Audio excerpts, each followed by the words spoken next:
give me some of your thoughts about the differences between what you actually saw on the ground and what you're looking at now in the world of the federal budget. Thanks, and it's great to be here and sharing this with you. So it was interesting. My journey with state budgets started as a reporter covering them for the NPR station in Connecticut, and then I actually got into a position where many years later I was the legislative and policy director for the city of Bridgeport, which is the largest city in Connecticut, and actually. One of our biggest task every year legislatively was to advocate for state funds for the city of Bridgeport. And we have, we had a large population. We also had a population with a lot of Medicaid recipients. So the poverty was an issue and still is in Bridgeport. We have a lot of people on public housing. And we have a lot of students in the school system. It's one of the poorest school systems in the state, and it's the largest school system in the state at 23,000 students. So a big job that I had was to work with our legislative delegation and advocate for more funds for the city as part of the budget process, which, similar to what Phil described, the asks go out around this time of year in the summer. For the state agencies and municipalities and other groups that the state funds, and the budget requests start to come in the fall, and then the governor formally presents a budget to the legislature in the beginning of the year in January or February. Now that in some states it's a little bit different, where it's the governor's budget and the legislature reacts. In other states, the legislature is the primary mover of the budget, and then the governor reacts. And so when the governor presents the budget, it starts this whole choreography. It's a little bit of a dance. You have the legislative majority will then come back with their version of the budget, what they would like to see, and the minority will present their version of the budget. So what happened in 2017 in that legislative year was it was an odd year. So Connecticut does biennial budgets, much like New Hampshire, and the odd years are the ones where they open up the entire books and they're doing the whole state budget. It's about a $40 billion budget for 2 years, and we had an even Senate.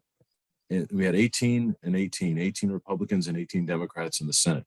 So that means essentially the Republicans could block, with just getting one Democrat to vote with them, they could block any budget from clearing the legislature.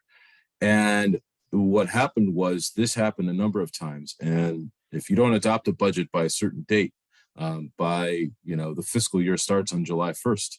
It's a July fiscal year for state government.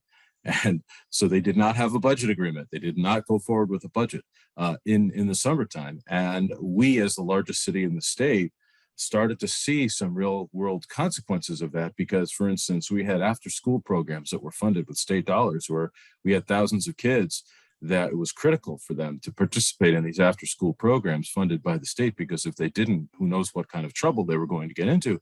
And it was not until late October or the beginning of November that the state adopted a budget, but they did it in a bipartisan way, largely ignoring the governor, who was a lame duck governor at the time and had very low popularity ratings.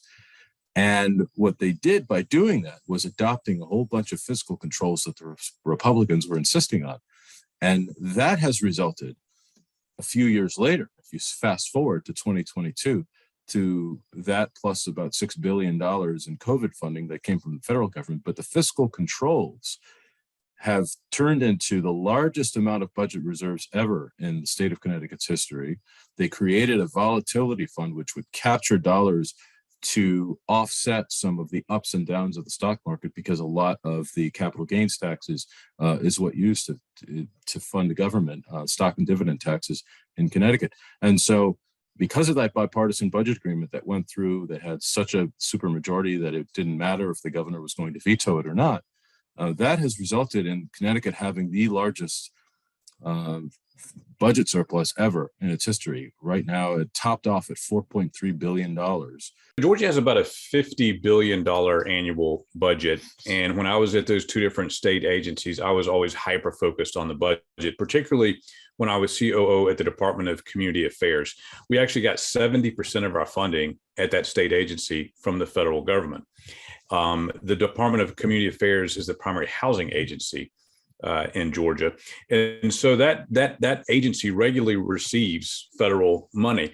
But when we have interesting things happening in Washington, that type of stuff flows downhill pretty fast, right?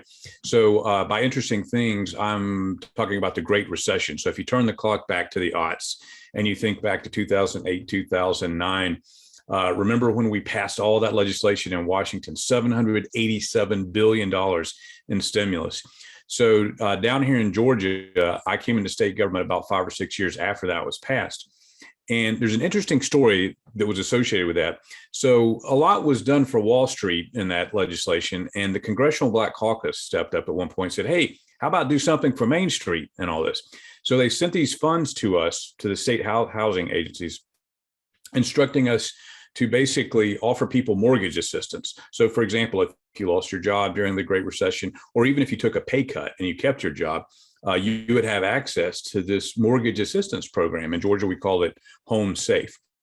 Well, the people who came into this agency before our leadership team, they just kind of thought if you opened the door and said, here's the money, people would come. And what we learned is that wasn't necessarily the fact. You had to market it in some way. You had to let the people know that this money was available. And so it stayed stagnant and still stayed stagnant. Even after we got there and tried to find ways to market it, it was very difficult. And it reminds me a lot of what economists talk about when the federal government is trying to do big stimulus.